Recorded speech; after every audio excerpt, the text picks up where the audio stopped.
Okay guys, today we want to talk to you about why we think posture is so important for rotational athletes. Oftentimes postural work can be considered frilly or unnecessary for power athletes, the power sports being baseball, golf, football for quarterbacks, or anyone overhead who rotates a lot.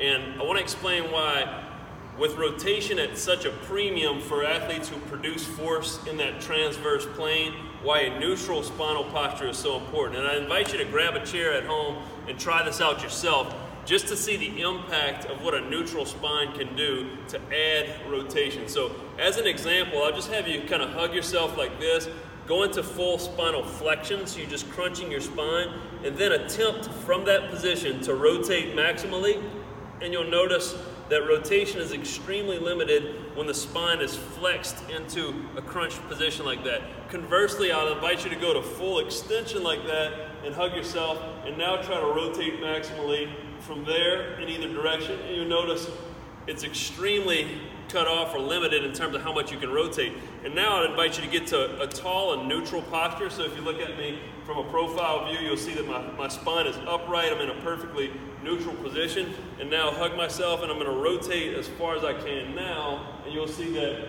I'm granted significantly more range of motion in both directions. So I can't stress enough the importance of really establishing and training in a neutral posture for the benefit of adding maximum rotation. And I'll give you a real life example with hitting. And I think this comes into play with a lot of major league hitters even. But when they set up in a stance here, there are a couple ways that I can get my chest over my toes.